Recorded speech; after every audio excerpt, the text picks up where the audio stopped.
Selamat sore pemirsa Pegat TV dimanapun Anda berada.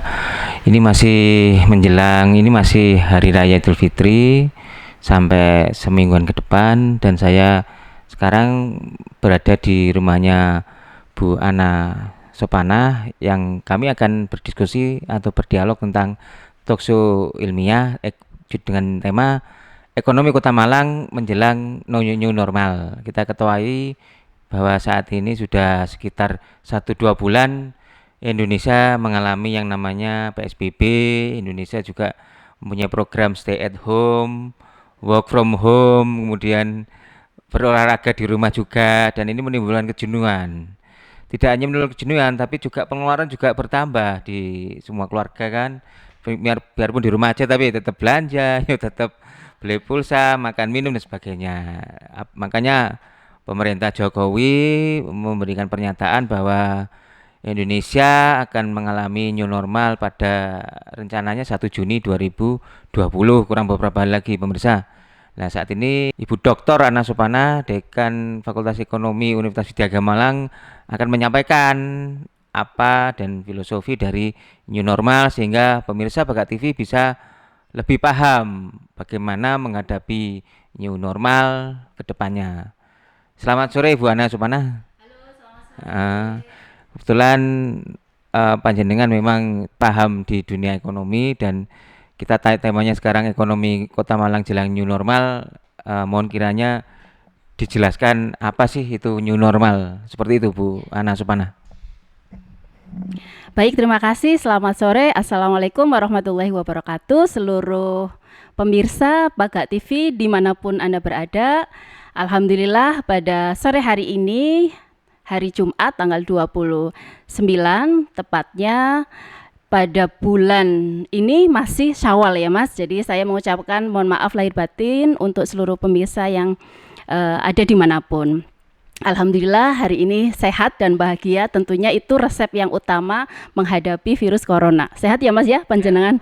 Alhamdulillah sehat. Iya, dan kita jaga jarak 1 meter. Alhamdulillah senang sekali hari ini kita bisa sharing-sharing terkait dengan bagaimana sih kesiapan new normal. Jadi kita minggu depan akan siap-siap kembali ke dunia baru gitu ya. Nah, apa sih sebenarnya new normal? Secara definisi banyak sekali, tetapi poin utamanya new normal adalah pembukaan kembali aktivitas ekonomi yang sebelumnya ditutup. Jadi selama 2,5 bulan saya biasanya kerja di rumah. Jadi biasanya hanya work from home, stay at home. Ini insya Allah tadi pagi ada peraturan dari Pak Rektor, tanggal 2 Juni seluruh struktural harus masuk seperti biasa jam 8 sampai jam 1. Kalau kemarin kan hampir berhenti total perkuliahan daring. Saya bekerja di ruangan ini tiap harinya 2,5 bulan. Kalau dikatain jenuh, iya jenuh juga gitu ya. Biasanya ketemu mahasiswa harus ketemunya laptop tiap hari, Zoom gitu ya, Google Meet. Tetapi kenapa kok new normal itu diperlukan? Ya karena new normal itu harus. Kalau kita tidak ada kepastian sampai berapa lama kita di rumah, pasti ekonomi tidak akan bergerak. Oleh karena itu, new normal tadi harus dilakukan. Tadi pemerintah negara Republik Indonesia dalam hal ini Pak Jokowi sudah menginstruksikan per 1 Juni kita akan melakukan yang namanya new normal. Tetapi tentunya new normal ini tidak tiba-tiba begitu. Jadi secara umum new normal itu kondisi di mana aktivitas ekonomi dibuka kembali, kemudian tentunya dengan protokoler kesehatan ya, harus pakai masker ya, saya juga pakai masker nih ya, kemudian harus jaga jarak paling nggak 1 meter, kemudian harus banyak syarat ya, nanti kita akan diskusi lebih lanjut. Terima kasih Bu Ana Sopana. Kita lihat juga new normal ini kan semacam teori ekonomi baru ya, karena kita tidak membayangkan adanya COVID. Nah, apakah new normal ini memang dipaksakan oleh pemerintah atau memang hal yang wajar? Karena kalau saya sekilas membaca new normal itu ketika grafik sudah mulai menurun dan jumlah pasien ODP, PDP ada kestabilan menurun, baru kita melaksanakan yang new normal. Ini sepertinya Indonesia masih grafiknya belum turun, belum landai, masih agak naik. Ini bagaimana? Baik, bagus sekali pertanyaannya. Memang ini debatable ya Mas ya. Ada dua pendapat. Ini loh grafiknya kok masih belum melandai, masih tinggi kok tiba-tiba new normal gitu ya. Sisi lain, pemerintah ini juga harus menggerakkan ekonomi. Kita dihadapkan pada dua persoalan penting. Satu, harus menangani virus corona. Satu, harus tetap menggerakkan sektor ekonomi. Mungkin orang tidak mati karena virus corona, bisa jadi mati karena lapar. Ya kan? Jadi memang ini sebuah kebijakan yang simalakama dan ini memang berat gitu ya. Tetapi di sisi lain tentunya kebijakan yang akan dikaji ini sudah diperhitungkan dengan matang oleh pemerintah. Kenapa? Karena sektor ekonomi itu akan bergerak dari pendapatan pajak. Kalau di lingkungan bawah gitu ya, masyarakat itu UMKM itu mati, restoran tutup, hotel tutup, mall tutup, tidak ada ekonomi bergerak. Pemerintah pun tidak akan ada pendapatan. Oleh karena itu, dengan berbagai kebijakan ya tentunya sudah dipertimbangkan matang-matang dengan berbagai pertimbangan ilmiah tentunya, akhirnya kebijakan new normal. Dan ingat, new normal itu ada tahapannya, enggak langsung berubah total. Ada fasenya, kemudian ada syaratnya juga. Artinya tidak seluruh daerah, pemerintah kota kabupaten bisa langsung new normal. Jadi nanti kita diskusi juga apa sih syarat-syaratnya begitu ya. Ya, yang Bu Ana Supana ketahui syarat-syarat new normal itu apakah secara ekonomi atau secara ilmu WHO kesehatan itu? Jadi kalau kita bicara virus corona itu memang kita harus bicara terkait dengan protokoler kesehatan dan kita tentunya harus berpedoman pada WHO ya. Jadi paling tidak ada 6 syarat seluruh daerah atau kota kabupaten di Indonesia bisa melakukan new normal. Yang pertama tentunya penyebaran COVID sudah terkendali. Ya alhamdulillah Jawa Timur sekarang sudah mulai melandai. Tadi pagi saya mengikuti juga arahan dari Pak Emil Wagub sudah mulai bisa terkendalikan. Itu syarat utama. Jadi kalau daerah sudah bisa mulai mengendalikan virus coronanya maka sudah boleh. Itu syarat yang pertama. Yang kedua, itu syarat yang kedua, kapasitas kesehatan. Jadi mengendalikan dalam arti jumlahnya tidak tinggi gitu ya. Kan sempat Jawa Timur itu 1000-an gitu per hari. Nah, sempat 1000 malahan Jawa Timur tuh 1000 pernah. Jadi 1000 itu gara-gara arus mudik ya. Jadi itu pernah. Nah, sekarang sudah mulai terkendalikan. Jadi kalau terkendalikan itu tidak langsung habis tetapi terkontrol. Nah, terkontrol itu misalnya kayak Kota Malang kan totalnya sekarang 41. Kalau misalnya besok tidak nambah berarti itu udah terkendalikan. Jadi kalaupun nambah tidak signifikan. Nah itu. Yang kedua tadi kapasitas kesehatan sudah tercukupi ya. Artinya kalaupun ada pasien penambahan kapasitasnya cukup. Yang ketiga resikonya sudah terdeteksi. Jadi memang banyak penelitian yang ngomong bahwa yang paling rawan adalah yang usia lansia dan juga yang punya penyakit bawaan. Itu cenderung untuk lebih cepat. Kemudian ada langkah-langkah jika terjadi penyebaran itu langsung penanganannya cepat. Itu sudah istilah tersistematis dan kemudian tentunya melibatkan masyarakat dalam penanganan new normal ini. Jadi tidak hanya pemerintah tetapi juga mengajak bicara masyarakat secara umum bagaimana menghadapi new normal bersama-sama. Ya, begitu. Jadi kalau diruntut dari pemerintah pusat berarti otomatis kalau temanya ekonomi Kota Malang itu menuju new normal, lah di Kota Malang sendiri kira-kira siapa yang terlibat dalam persiapan new normal? Apakah Pak Sutiaji sudah yakin dengan melaksanakan new normal atau hanya masih wacana? Terkadang kan Pak Sutiaji itu agak lamban lah kemarin, agak lamban ya, mohon maaf lah. Tapi karena memang didesak oleh Wali Kota Batu untuk PSBB akhirnya ngikut. Ya kan awalnya kan gitu, Wali Kota Batu ngundang Bupati Malang, Wali Kota Malang, kemudian untuk rapat pemberlakuan PSBB akhirnya Wali Kota Malang sigap. Jadi nggak inisiatif. Nah, menyikapi ini apakah ada kesiapan dari pemerintah Kota Malang dan pelaku usaha Kota Malang dengan DPRD Kota Malang juga terkait persiapan new normal 1 Juni ke depan, Mbak? Ini mudah-mudahan nanti Pak Sutiaji lihat ya, ini ada saran, tapi membangun ya sarannya ya dari Pagak TV gitu ya. Tentunya Pagak TV sebagai salah satu komponen juga masyarakat, media, ingin memberikan masukan yang baik ya untuk pemerintah Kota Malang. Jadi betul Mas, apa yang dikatakan panjenengan, siapa saja sih yang terlibat? Tidak mungkin masyarakat saja, pemerintah saja, atau pengusaha saja. Karena poin utama dari new normal adalah pengembangan aktivitas ekonomi, maka setidaknya ada pengusaha harus terlibat, pemerintah harus terlibat, ya pemerintah pusat maupun daerah, kemudian masyarakat. Nah, pemerintah ini harus memastikan, karena Indonesia itu kan kadang-kadang harus dikontrol sampai bawah. Jadi memastikan bahwa pengawasan itu berjalan, termasuk ada penegakan hukum jika ada yang melanggar seperti apa. Jadi saya mempunyai dua kata kunci penting bahwa siapa yang akan terlibat dalam new normal adalah ada dua kata, gotong royong dan solidaritas. Ini sebenarnya sudah menjadi rohnya masyarakat Indonesia ya, gotong royong. Apa contohnya gotong royong? Nah, gotong royong itu adalah keterlibatan semua komponen. Misalnya lah, saya sekarang belanja nggak lagi ke Matahari, tutup kan. Saya belanja di warung sembako dekat rumah. Jadi, nah itu juga itu bagian dari gotong royong. Ya alhamdulillah ada kelebihan rezeki berbagi sembako. Kebetulan Fakultas Ekonomi Widyagama juga kemarin membagi sekitar ya 200-an lah paket. Kemudian dari Forum Dosen Akuntansi Publik membagi 250 paket. Itu kan bagian dari solidaritas, gotong royong gitu ya. Berbagi.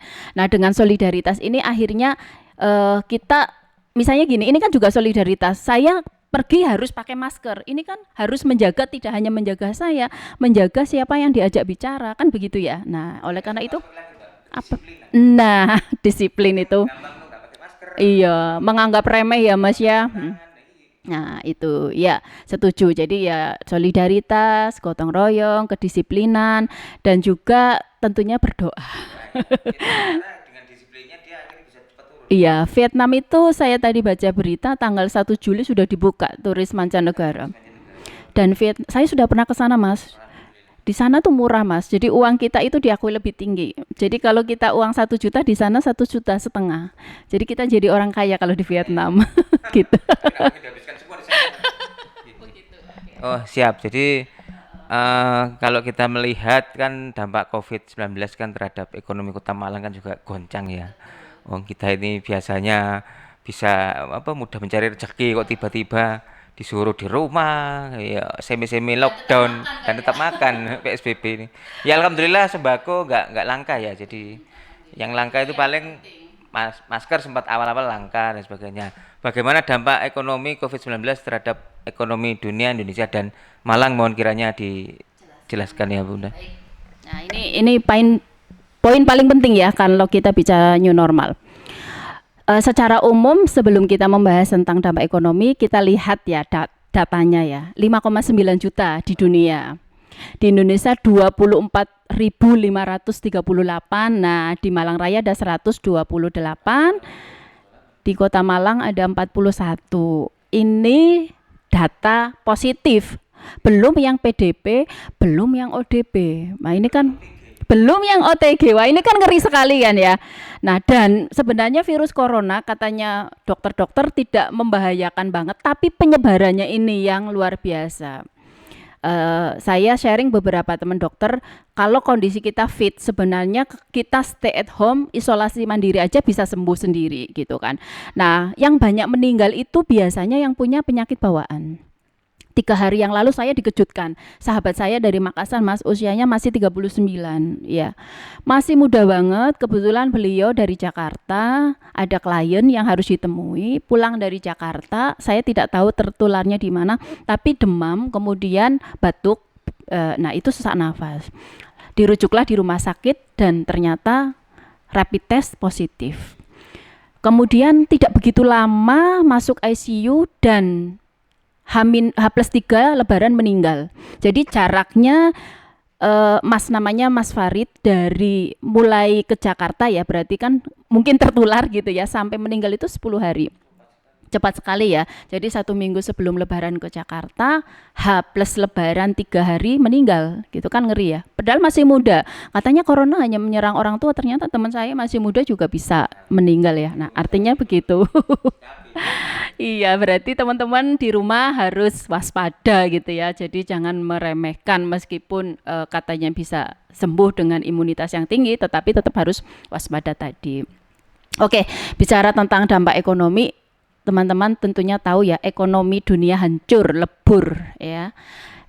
Amerika sebagai negara adidaya pun yang katanya ekonominya luar biasa itu pertumbuhannya minus 3% ya prediksinya, minus saudara. Itu Amerika. Kemudian Eropa bahkan -7. Italia kan paling ngeri mas. Eropa -7%. Kemudian secara umum negara-negara Asia yang lainnya masih agak mending ya. Termasuk Indonesia mungkin masih tidak minusnya 0,5%. Ini prediksi dari nasional. Nah kemudian secara umum sampai triwulan pertama yang prediksinya ekonomi nasional kita kan 5,9, di triwulan pertama ini ekonominya 2,9, artinya melambat. Jadi tidak turun drastis tapi melambat. Nah, melambatnya ini kenapa? Karena tadi memang ada sektor-sektor yang secara ekonomi itu diuntungkan dalam tanda petik, ada yang benar-benar hancur gitu ya. Apa sektor yang diuntungkan? Sektor kesehatan. Kesehatan tetap jual kan, artinya alat kesehatan terjual, kemudian masker, alat pelindung diri dan lain-lain tetap terjual, artinya sektor kesehatan masih naik.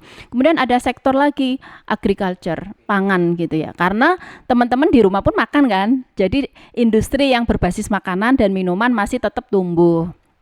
Kemudian apalagi sektor teknologi ya, saya dulu nggak tahu Zoom, nggak tahu Google Meet, sekarang tiap hari berhubungan dengan teknologi seperti itu. Jadi sektor teknologi itu naik ya kan, naik artinya diuntungkan karena dampak corona. Kemudian sementara sektor yang secara negatif itu benar-benar berdampak, nomor 1 pariwisata, hancur ya, lebur. Nah dampaknya, jadi secara pendapatan pariwisata itu memberikan kontribusi besar. Iya, jadi selain perdagangan, hotel dan restoran, jasa ya, jasa pariwisata itu, ternyata corona itu benar-benar dahsyat. Nomor 1 yang paling berdampak adalah sektor pariwisata. Ini luar biasa. Hotel semua tutup, restoran tutup, tempat hiburan tutup, ya kan. Kemudian apalagi otomotif. Orang boro-boro mau beli mobil, ya kan, buat makan aja sudah bisa, alhamdulillah ya, motor. Jadi kebetulan adik saya juga kerja di otomotif, itu penjualan turun drastis. Itu kemudian kalau adik saya kebetulan karena posisinya manajer masih dibayar full ya, artinya memang beberapa ada grade-grade tertentu ya. Kemudian ada sektor transportasi mas, bis-bis tidak beroperasi kan karena PSBB dan lain-lain, itu pada teriak semua ya, karena transportasi itu kan kaitannya dengan pariwisata, artinya nah itu juga gitu ya, tapi banyak yang mudik juga akhirnya penyebaran virus corona. Nah kemudian ada sektor keuangan juga, ini banyak kredit macet menyebabkan akhirnya masyarakat itu juga bingung lah, boro-boro buat bayar angsuran, buat makan dulu kan gitu ya. Nah oleh karena itu pemerintah pun mengeluarkan nanti berbagai stimulus, nanti di akhir saya akan jelaskan. Kemudian sektor berikutnya ada sektor konstruksi dan real estate, perumahan, ini juga turun. Jadi kebetulan teman juga ada yang bisnis di sektor perumahan, itu nggak ada penjualan, orang sudah mendelay mau membeli rumah nanti dulu gitu kan, ekonomi dulu. Jadi itu, jadi secara umum dunia hancur, Indonesia itu menurun. Kalau Indonesia, kalau saya katakan hancur, alhamdulillah masih ada pertumbuhan ya, meskipun diprediksi 0,5, dan sampai triwulan pertama ini kalau kita bandingkan dengan triwulan sebelumnya ya 2019 itu 5, sekarang 2,9. Jadi ya masih lumayan. Oleh karena itu mudah-mudahan dengan new normal ini pertumbuhan ekonomi mulai merangkak mas. Tapi tentunya dengan protokoler kesehatan yang memadai, begitu. Kalau Bu Ana Supana melihat kan UKM ini juga salah satu pilarnya untuk perekonomian nasional ataupun di Kota Malang lah. Nah, bagaimana menyikapi kepedulian pemerintah dalam hal UKM ini, khususnya di Kota Malang, karena kan kasihan juga UKM ini. Saya ini sudah produksi tapi nggak ada yang beli, atau beli tapi juga nggak bisa banyak. Dan kan UKM kan nitip-nitip di pusat oleh-oleh. Nah kalau nggak ada wisatawan kan drop. Nah bagaimana pemerintah Kota Malang menstimulus UKM ini seperti apa kira-kira? Baik, ini pertanyaan terkait dengan kebijakan. Jadi saya sangat setuju. Jadi pemerintah itu harus mulai melakukan stimulus kebijakan ekonomi ya, utamanya pariwisata. Kenapa? Karena pariwisata itu multipliernya banyak sekali gitu ya. Orang berwisata pasti selain nginep di hotel, dia makan, dia akan beli oleh-oleh. Nah, oleh-oleh ini biasanya produksi UMKM. Jadi stimulus yang bisa dilakukan pemerintah adalah selain ada program padat karya tadi ya, karena tadi sektor konstruksi juga turun drastis mas, nggak ada pembangunan, bahkan pemerintah itu minus, nggak ada pembangunan sama sekali. Jadi anggaran pemerintah ini hampir 40-50% itu refocusing namanya. Untuk apa? Untuk penanganan COVID. Jadi yang biasanya pemerintah banyak program dan kegiatan itu, saya kebetulan punya bisnis konsultan mas, 0%. Artinya apa? Nggak ada uang masuk. 5 bulan ini cash flow 0. Tapi karyawan saya masih gaji mas, masih sampai bulan ini alhamdulillah masih bisa gaji full. Nggak tahu bulan depan ini saya lihat lagi cash flow-nya. Jadi sekali lagi pemerintah butuh membuat kebijakan untuk stimulus utamanya UMKM. Jadi pemerintah ini memang harus strategis, harus pinter, karena apa? Dananya terbatas mas, kalau dananya banyak minta aja dikasih. Dananya terbatas, maka harus beberapa kebijakan. Kebetulan tadi dari Pak Gubernur, Wakil Gubernur ya, ada stimulus untuk 100 BUMDes. BUMDes yang mana? Yang menggerakkan sektor pariwisata. Ini karena kan yang paling berpengaruh ya, karena kalau BUMDesnya bisa bergerak, maka ekonomi di sekitarnya bisa bergerak. Orang masyarakat bisa jualan, kemudian oleh-oleh juga bisa kebeli. Dan saya pun kalau mau datang ke wisata sudah nggak takut gitu loh. Ini bener nggak protokoler kesehatannya sudah ketat. Kalau misalnya saya jangan-jangan gara-gara wisata nanti tertular. Nah ini makanya butuh SOP baru. Nah tadi pagi juga Pak Wali sudah melakukan sosialisasi bagaimana standar prosedur atau protokoler untuk pariwisata yang baru. Pembukaan hotel harus seperti apa, restoran buka seperti apa, masyarakat yang berwisata pun harus seperti apa gitu. Jadi poinnya perlu stimulus untuk pengembangan ekonomi, perlu stimulus untuk pembangunan. Ya memang tadi jadi anggarannya dibagi, menangani COVID iya, memberikan stimulus agar ekonomi tumbuh juga iya. Jadi sama-sama jalan. Ini makanya pemerintah terus aja mungkin pusing ya Pak Jokowi, Pak Wali juga bagaimana dengan keterbatasan anggaran harus membagi-bagi kue-kue tadi begitu. Apakah Fakultas Ekonomi Widyagama dilibatkan dalam pembahasan menuju new normal di Kota Malang? Karena kan ya terus terang aja ya, jadi stakeholder dari pemerintah juga salah satunya akademisi, urun rembuk lah. Kan nggak mungkin pemerintah itu pintar semua gitu loh. Jadi perlu ada masukan ilmiah dari pihak akademisi. Menurut tanggapan Bu Ana Supana seperti apa? Baik, terima kasih. Selama ini kebetulan pemerintah kota melibatkan rektor mas. Jadi tingkatannya rektor, seluruh PTN maupun PTS yang ada di Kota Malang diajak rembuk, diajak ngomong bersama, termasuk bagaimana mengendalikan mahasiswa. Di kita kan banyak banget mahasiswa gitu ya kan. Bagaimana siswa yang tidak mudik, bahkan pemerintah Kota Malang ngasih subsidi mas. Kayaknya 300.000 gitu, tapi belum terima duitnya, bener nggak? Kebetulan saya kemarin mengusulkan sekitar 130-an mahasiswa ekonomi saya yang dari luar Jawa yang tidak mudik. Kalau secara universitas 200 sekian lah. Artinya memang Pak Sutiaji ngajak bicara, memang di tingkatan pimpinan. Jadi Pak Rektor mulai dari stay at home juga ngajak bicara, berbagai kebijakan memang selalu ngundang Pak Rektor. Harapannya mendapatkan masukan dari para akademisi, dan saya yakinlah pemerintah Kota Malang terbuka karena tadi yakin bahwa pengetahuannya juga terbatas. Semakin banyak urun rembuk dari berbagai pihak, akademisi, ya pengusaha, ya pelaku travel, itu juga harus diajak ngomong. Karena kan yang tahu masalahnya teman-teman yang di bawah gitu ya. Tadi pagi juga para Pokdarwis juga diundang juga untuk sosialisasi. Iya, Ya, itu jadi karena kasihan loh, kampung tematik juga mati loh, 20 ndak ada penghasilan sama sekali. Kampung budaya biasanya ada kunjungan Sabtu dan Minggu, ini juga mati total. Ini memang luar biasa COVID ini segeralah berakhir. Luar biasa ini dampaknya tidak hanya dirasakan kalangan menengah ke atas, tapi yang bawah semuanya mengalami masalah yang sama gitu ya. Begitu. Ini juga saya dengar ya Mbak ya. Jadi di DPRD Kota Malang juga ada semacam apa ya kuota untuk BLT.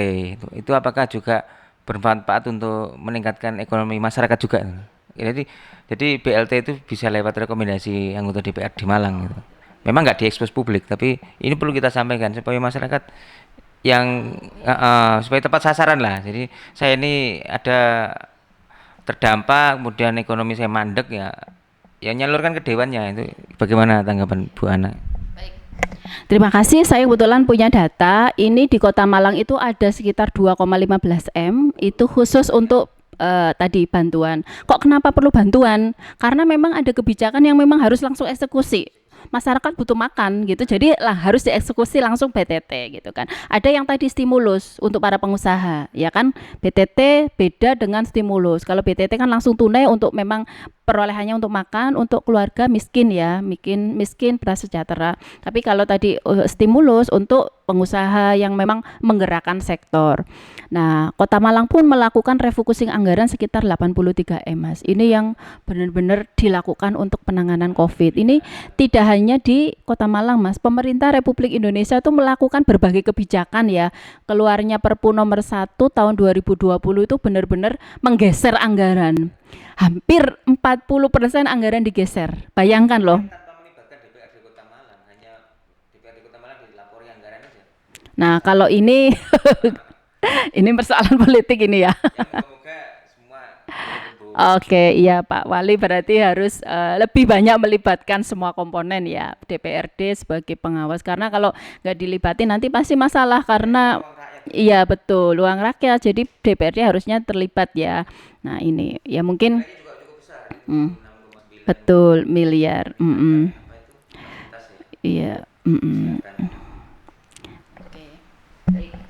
Dan yang sudah dilakukan Widyagama Malang khususnya Fakultas Ekonomi dalam masa pandemi COVID ini kan jujur aja mahasiswa juga berpikir ya, mahasiswa baru ini terutama ini bagaimana, apakah ada kendala, karena kan kadang ini mau mahasiswa baru tapi mahasiswa baru ya bingung biaya kuliah dan sebagainya, apa ada program dari Widyagama Malang terkait ya kesulitan mahasiswa baru ke depannya lah. Terakhir ya, nah apa yang dilakukan Fakultas Ekonomi khususnya atau Universitas Widyagama Malang? Saya kebetulan dekan baru Mas, saya dilantik 16 Maret, 17 sudah stay at home. Tapi tidak berarti stay at home itu tidak produktif. Saya kebetulan dalam 2 bulan jadi dekan itu setidaknya ada 12 kegiatan. Kegiatannya semuanya daring ya, alhamdulillah menggunakan banyak teman-teman jaringan, banyak sekali seminar nasional maupun seminar regional yang saya lakukan gitu ya, dengan dibantu tentunya dosen-dosen muda gitu ya. Jadi selain kebijakan kuliah secara daring, kemudian tadi berbagai aktivitas tetap saya lakukan di bawah komando fakultas tentunya ya, prodi-prodi semuanya menjalankan. Kebetulan ada 3 prodi, akuntansi, manajemen, D3 perbankan, semuanya bergerak. Jadi saya minta setiap minggu minimal ada 1 kegiatan dan alhamdulillah berjalan. Jadi dua minggu ini kan sekitar 8 minggu ya, 2 bulan ada 8 minggu, itu alhamdulillah malah ada 12 kegiatan. Jadi setiap minggu ada seminar, kemudian ada tambah kegiatan paksos itu kita sampai 2 tahap gitu ya. Kemudian juga ada kegiatan kolaborasi dengan universitas lain, itu juga kita lakukan. Intinya stay at home tidak menyebabkan kita nggak produktif, tetap produktif. Nah, terkait dengan mahasiswa, ini pemirsa, ini saya informasikan bahwa banyak sekali beasiswa di Universitas Widyagama Malang. Ada mulai beasiswa bidik misi, ada beasiswa unggul mulia, ada beasiswa bebas SPP 2 semester, ada beasiswa PPA, ada beasiswa prestasi, ada beasiswa kemahasiswaan dan lain-lain. Catatannya yang jadi perhatian di Widyagama itu ada beasiswa unggul mulia. Ini keren. Kenapa? Dari awal masuk sampai selesai kuliah itu gratis, tis Mas ya, gratis. Unggul mulia. Ini silakan bagi pemirsa nanti kalau ada yang tertarik untuk kuliah di Widyagama bisa hubungi Pak Kak TV atau langsung ke saya juga boleh atau ke host juga boleh. Iya, Fakultas Ekonomi ada Jalan Borobudur nomor 35 atau bisa juga buka websitenya PMB ya, Widyagama AC ID. Jadi jangan khawatir, teman-teman tetap harus kuliah karena kuliah itu adalah syarat untuk menuju kesuksesan. Pendidikan adalah salah satu alat untuk mengurangi kemiskinan. Jadi tetap meskipun kondisi ekonomi lagi sulit, kuliah tetap harus. Jadi cari beasiswa.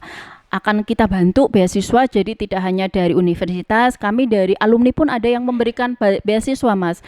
Alhamdulillah ada sekitar 25 beasiswa untuk teman-teman ya, jadi itu. Dan juga tidak hanya prestasi Mas, non akademik pun bisa, misalnya juara voli tingkat kota, tingkat provinsi itu bisa. Non akademik juara nari, juara apa saja olahraga, silakan ada sertifikat, silakan datang ke Universitas Widyagama, ke PMB atau bisa hubungi Pak Kak TV. Kemudian berikutnya juga ada yang ngaji, hafal Al-Qur'an. Hafid ya. Paling enggak 5 juz itu bisa juga mendapatkan beasiswa. Wah, banyak pokoknya beasiswanya. Ya, jadi itu bagian kami untuk tetap memberikan layanan pendidikan di masa COVID. Tentunya juga kalau misalnya ada kuliah yang harus berbayar, ada semacam termin-termin. Jadi kalau misalnya biasanya SPP harus dibayar lunas, sekarang karena COVID bisa dicicil sampai 1 semester itu. Uang pembangunan juga bisa diangsur, itu juga kebijakan-kebijakan. Jadi intinya itu. Sekarang masih gelombang 2, Mas. Ya, jadi sampai akhir bulan Juni nanti gelombang 2, kemudian Juli Agustus baru gelombang 3. Jadi silahkan. Oke. Terima kasih pemaparan Bu Dr. Ana Sopana, MSI AK, Dekan Fakultas Ekonomi Universitas Widyagama. Dalam diskusi kita temanya Ekonomi Kota Malang menuju new normal, dan alhamdulillah ada realisasi dari Tridharma Perguruan Tinggi Universitas Widyagama Malang dalam bentuk beasiswa. Jadi pemirsa yang punya anak-anak yang baru lulus sekolah SMA, SMK, monggo silakan, jangan putus sekolah. Masih ada peluang kuliah di Widyagama mendapatkan beasiswa. Dan alhamdulillah moga-moga talkshow kita kali ini bisa membawa manfaat bagi masyarakat Kota Malang ataupun pemirsa yang dimanapun berada. Dan saya selaku moderator, hostnya juga Satria Nugraha. Mohon maaf apabila ada salah ucap dan salah kata. Minal aidin wal faizin, mohon maaf lahir dan batin. Semoga kita semua bisa terbebas dari COVID dalam waktu dekat. Pak Kak TV, pancen apik nggak atik komen. Wassalamualaikum warahmatullahi wabarakatuh.